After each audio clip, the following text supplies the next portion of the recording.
Download aplikasi Bekal Islam dan kunjungi web bekalislam.com. Assalamualaikum warahmatullahi wabarakatuh. Alhamdulillah, salatu wassalamu ala rasulillah. Pada kesempatan yang bahagia ini kita akan menjelaskan tentang bagaimana cara pelaksanaan sholat id di rumah. Karena bisa jadi kita tidak bisa melaksanakan sholat id di lapangan karena ada halangan. Para ulama, jumhur ulama berpendapat bahwasanya dibolehkan sholat id di rumah bagi orang yang tidak bisa menghadiri sholat id di lapangan. Sebagaimana diriwayatkan Imam Al-Bukhari rahimahullahu taala bahwasanya Anas bin Malik radhiyallahu taala anhu pernah salat di rumahnya, fajama'a ahlahu wa banihi, maka dia kumpulkan istrinya dan anak-anaknya, kemudian dia menyuruh budaknya untuk menjadi imam. Ini dalil yang dijadikan dalil oleh para ulama bahwasanya boleh salat Id di rumah. Adapun bagaimana cara pelaksanaannya? Secara umum pelaksanaannya sama saja. Tidak ada bedanya kita salat Id di rumah dengan salat Id di lapangan. Bedanya kalau di rumah kita tidak melaksanakan khutbah, itu saja.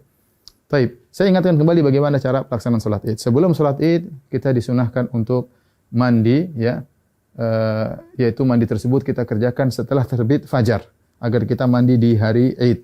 Ya, setelah itu kita disunahkan juga untuk makan korma dalam jumlah witir, ya, mau 3, mau 5, mau 7, karena itu sunnah Nabi SAW.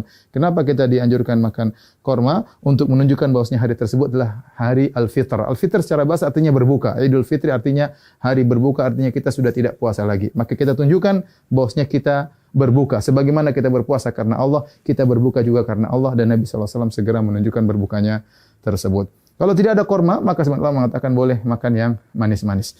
Kemudian setelah itu kita sholat id. Adapun sholat id, maka waktunya dimulai dari waktu syuruk, yaitu sekitar 15 menit setelah sunrise, setelah terbit matahari. Dan berakhir kata para ulama sebelum waktu zawal, yaitu sekitar 15 menit atau 10 menit sebelum azan zuhur. Di antara itu kita boleh melaksanakan sholat id. Tapi yang terbaik kita sholat id di awal waktu, di pagi hari.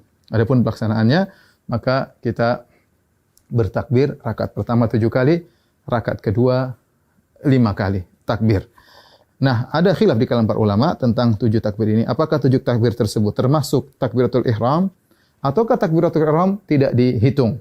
Ya, takbiratul ihram tidak dihitung. Ini pendapat Imam Syafi'i rahimahullahu taala dalam kitabnya Al-Um, bahwasanya takbiratul ihram tidak dihitung. Jadi bagaimana caranya? Kita bertakbir dulu, Allahu Akbar. Ini takbiratul ihram.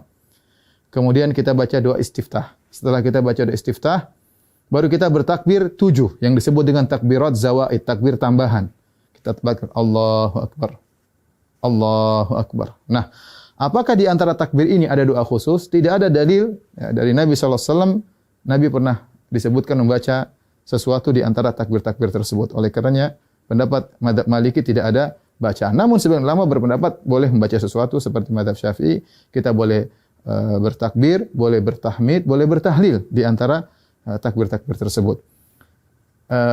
Kita ulangi, kita Allahu Akbar, takbiratul ihram, kemudian kita baca doa istiftah, kemudian kita takbir 7 kali. Allahu Akbar 1, Allahu Akbar 2, ya, Allahu Akbar 3. Antara takbir satu dengan yang lainnya kita ada jeda sedikit, apalagi kalau kita jadi imam, agar makmum di belakang bisa mengikuti kita. Kita lanjutkan Allahu Akbar 4, Allahu Akbar 5, Allahu Akbar 6, Allahu Akbar 7.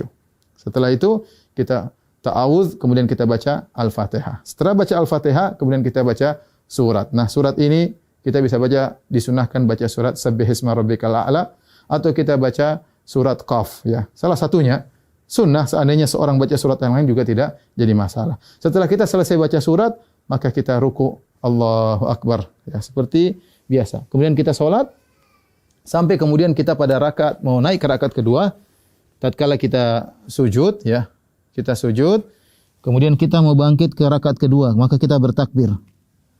Allahu Akbar. Ya. Nah, takbir dari sujud menuju ke rakaat kedua namanya takbir al-intiqal, yaitu takbir perpindahan dari satu rukun ke rukun berikutnya, dan itu tidak dihitung, tidak dihitung. Nah, rakaat kedua kita bertakbir 5 kali. Takbir tadi enggak dihitung, kemudian kita takbir lagi. Allahu Akbar. 1, Allahu Akbar. 2, Allahu Akbar. 3, Allahu Akbar. 4, Allahu Akbar. 5. Kemudian kita baca Al-Fatihah dengan jahar.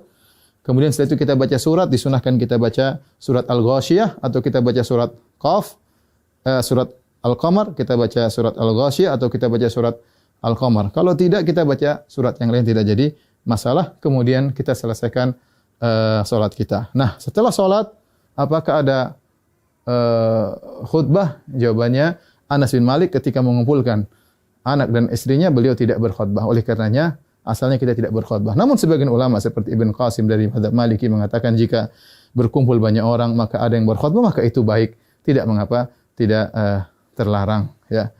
Demikian tata cara singkat ini, semoga bermanfaat bagi kaum muslimin. Semoga Allah menerima ibadah kita. Wabillahi taufik. Assalamualaikum warahmatullahi wabarakatuh.